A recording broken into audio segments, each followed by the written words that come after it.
महाराज जी आत्मा की शुद्धि का आदर करते थे। वे बार बार सब एक कहकर लोगों को व्यक्तिगत चिंताओं से मुक्त किया करते थे। महाराज जी कहते थे कि सभी धर्म एक से हैं, वे सभी ईश्वर की ओर ही ले जाते हैं। हर कोई ईश्वर है, हम सभी में वही रहते हैं। हाथ पैर हृदय सब कुछ वही ईश्वर वही परमेश्वर हैं। कोई अंतर मत देखो, सबको समान मानो।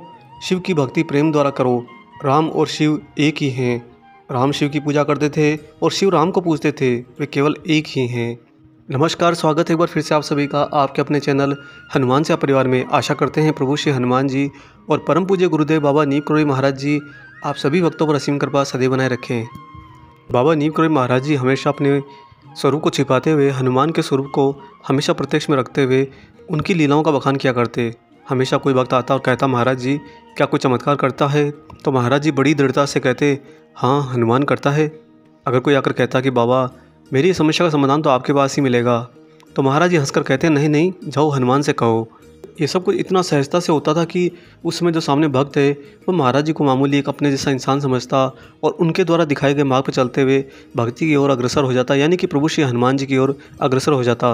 हनुमान जी जो कि महाराज जी के ही अद्वैत स्वरूप में इस धरा पर अवतरित हुए, वे स्वयं भी जानते हैं कि ये शरीर नश्वर है और मैं चाहे कोई भी शरीर धारण करूं, मुझे एक न एक दिन ईश्वर के उस बंधन के कारण उस शरीर को भी त्यागना पड़ेगा। परंतु शरीर के त्यागने के बाद में जिसकी ख्याति फैलेगी वो तो मैं स्वयं ही हूँ, अर्थात हनुमान। इसलिए जब भी हनुमान जी ने किसी भी मानवीय स्वरूप को धारण किया है, हमेशा उन्होंने अपने ही स्वरूप यानी अपने हनुमान अंश का प्रचार प्रसार किया है, क्योंकि वह एक आस्था है, एक भरोसा है, एक दृढ़ता है। लोग हनुमान को जब शेष शरीर रहते हैं तो मानते हैं और जानते भी हैं, परंतु जब शरीर त्याग देते हैं तो जानते बहुत कम है लेकिन मानते बहुत हैं। यही कारण है कि हनुमान जी अपनी सिद्ध शक्तियों में रहते हुए भी हमेशा अपने आप को उनसे परे, उनसे बाहर बताते हैं। और अगर आप रामायण का भी अध्ययन करेंगे तो आप पाएंगे कि प्रभु श्री राम जी भी जब मानवीय स्वरूप में थे तो बहुत ही सहज और बहुत ही साधारण स्वरूप में रहते थे। कभी किसी को एहसास ही नहीं होता कि सामने उनके कौन खड़ा है। और यहाँ तक कि स्वयं वह भी सारे धर्म नीति को निभाते हुए जब भी यज्ञ हवन होते, पूजा पाठ होती, सब कुछ करते। अगर किसी ने कह दिया कि प्रभु ये सामने श्री गणेश हैं, हम इनको पूजते हैं, तो राम जी उनके सामने भी नतमस्तक होते। अगर कोई कहे कि हमारा तो इष्ट शिव है, तो प्रभु हाथ जोड़कर शिव को भी प्रार्थना करते। कई बार तो ऋषि मुनियों के लिए प्रभु श्री राम जी ने स्वयं देवताओं से प्रार्थना करी। और वहीं दूसरी ओर अलौकिकता के पार जाकर देखोगे तो सारे देव देवता प्रभु श्री राम से ये कहते थे कि प्रभु आप तो आदेश कीजिए, आप हमसे प्रार्थना क्यों करते हो? लेकिन नहीं, अगर ईश्वर धरती पर आकर आदेश देने लगे तो यहाँ के सारे मानव अहंकारी हो जाएंगे, क्योंकि वे सभी कुछ अपने सामने जो दिखता है उसी की नकल करते हैं, उसी को अपने जीवन में धारण करते हैं। अगर ईश्वर के अवतार बहुत ही साधारण स्वरूप में रहते हैं और फिर अगर ईश्वर को भजते हैं तो हर मनुष्य अपने आप को उससे रिलेट करता है, उसके स्वभाव से अपने आप को समझता और कहता है कि हाँ मैं भी तो मानव हूँ, मुझे भी ईश्वर को भजना चाहिए। और यही सच में वास्तव में धर्म का प्रचार का सबसे उपयुक्त तरीका है। आज हम आपको जो कहानी सुनाने जा रहे हैं वो भी एक सच्ची घटना ही है, लेकिन वो कहानी महाराज जी सुनाते थे। हमेशा जब भी भक्तों के बीच में उनका मंडल बैठा होता था और महाराज जी के मन में आ जाता था कि आज बहुत से भक्त हैं जो प्रश्न लिए हुए हैं, तो महाराज जी एक ही कहानी के द्वारा उनके प्रश्नों का समाधान करते थे। जी हाँ दोस्तों, जो कहानी आज हम आपको सुनाने जा रहे हैं ये कहानी स्वयं महाराज जी अपने भक्तों को सुनाते थे। इससे पहले हम आगे बढ़े, आपसे यहाँ पर एक छोटी सी गुजारिश करते हैं।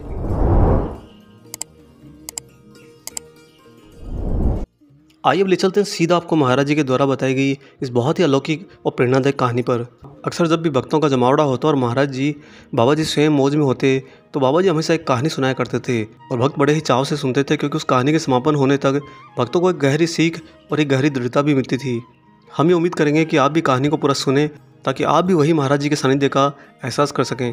बाबा जी कहते थे कि एक छोटे से गाँव में एक छोटा सा हनुमान जी का मंदिर था, जो कि अक्सर हर गांव के अंदर उस समय पुरातन काल में बनाया जाता और गांव के लोग मिलकर उन हनुमान जी की पूजा किया करते हैं। ये हमारे देश में काफ़ी लंबे समय से पीढ़ी दर पीढ़ी चला आ रहा है कि गांव में हनुमान जी को बहुत माना जाता है। उस छोटे से हनुमान मंदिर के बारे में प्राय ये प्रथा रही थी कि जब भी कोई भक्त चढ़ावा के लिए मिठाई लेकर जाता तो मंदिर का पुजारी उस कमरे में उस बड़े जाले में लेकर जाता जहाँ पर हनुमान जी की मूर्ति विग्रह रहता है, और प्रसाद हनुमान जी के सामने रखकर पर्दा लगा देता। और पर्दा करके वह पुजारी उचित मंत्रोच्चार के साथ में उस मिठाई को हनुमान जी के भोग के स्वरूप में उन्हें समर्पित करते। इसके बाद वह पुजारी उस मिठाई में से कुछ बच्चों को बांटने के लिए निकाल कर अलग से रख देते और बाकी उसी भक्त को वापस प्रसाद के रूप में लौटा देते, जिसे वह भक्त हनुमान जी का प्रसाद समझकर ग्रहण कर लेता या फिर अपने घर ले जाता।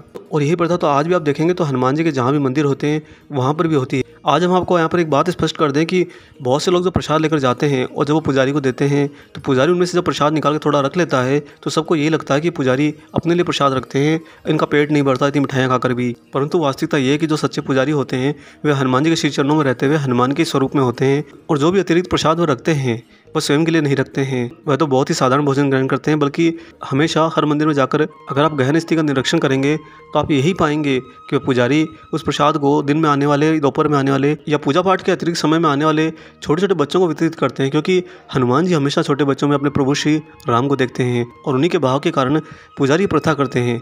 अतः जब भी कभी आप हनुमान मंदिर में प्रसाद लेकर जाएं और आपके सामने पुजारी जी उसमें से कुछ निकाल कर रख लें, तो अपने मन में जरा भी किंचित भावना लाएं कि ये पुजारी मिठाई के लालची हैं। आगे बढ़ते हैं हमारी मुख्य कहानी के अंदर। एक बार ऐसा हुआ कि हनुमान जी के उस बूढ़े पुजारी को किसी बीमारी के कारण घर जाना पड़ा और वो पुजारी अपनी जगह पर एक नौजवान को पूजा पाठ करने के लिए वहीं पर रख गए।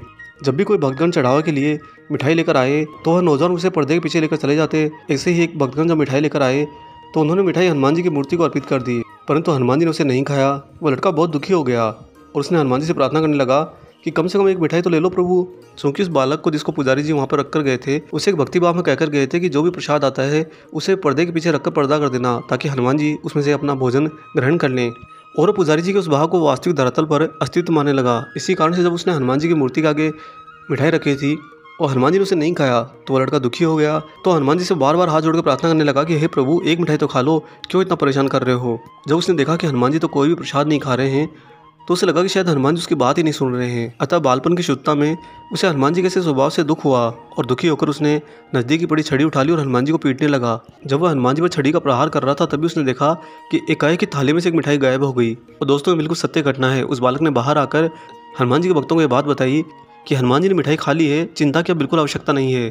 क्योंकि भक्तों को हमेशा उनके द्वारा लाए गए प्रसाद में से अधिकांशतः वापस कर दिया जाता था, लेकिन इस बार ऐसा नहीं हुआ। अतः बाहर आए भक्तों ने निष्कर्ष निकाला कि शायद इस लड़के ने यह कहकर कि हनुमान जी ने मिठाई खा ली है, सच तो यह है कि इसने सारा प्रसाद अपने लिए रख लिया है। और इस विचार और चर्चा के चलते बाहर आए भक्तों ने उस बालक को पीट कर वहाँ से भगा दिया। जब वह वृद्ध पुजारी लौटकर वहाँ पर आया और उसने सारी दास्तान सुनी तो कहने लगा कि सारे जीवन मैंने यही आशा की थी कि इतना पवित्र हो जाऊं ताकि मेरी भेंट हनुमान जी कभी तो स्वीकार कर लें, लेकिन इच्छा कभी पूरी नहीं हुई। और इस छोटे से लड़के में वह पवित्रता थी कि इसका प्रसाद हनुमान जी ने साक्षात ग्रहण कर लिया। सच में कितना भाग्यवान है, क्योंकि उस वृद्ध पुजारी ने गाँव वालों को बताया कि वह बालक जिसे वह छोड़कर गए थे वह जीवन में कभी झूठ नहीं बोलता, वह हनुमान में ही समाया रहता है और हनुमान तो स्वयं सत्य की ही परम मूर्ति हैं।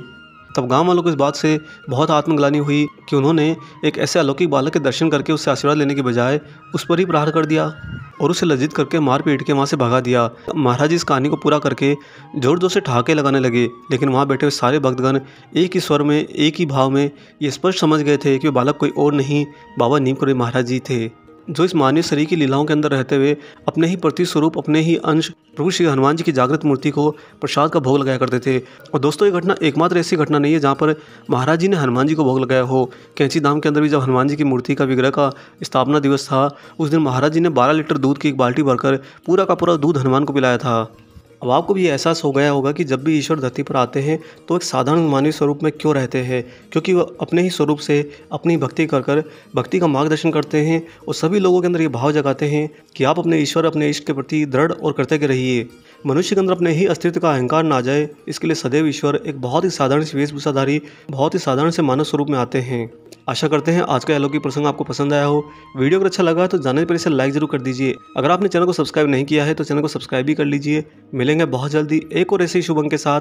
तब तक अपना और अपने माता पिता का संपूर्ण ख्याल रखिए और परम प्रभु श्री राम जी का निरंतर गुणगान करते हुए बाबा हनुमान और बाबा नीमकरोली महाराज जी की निस्वार्थ होकर सेवा करते रहिए। जय सिया राम।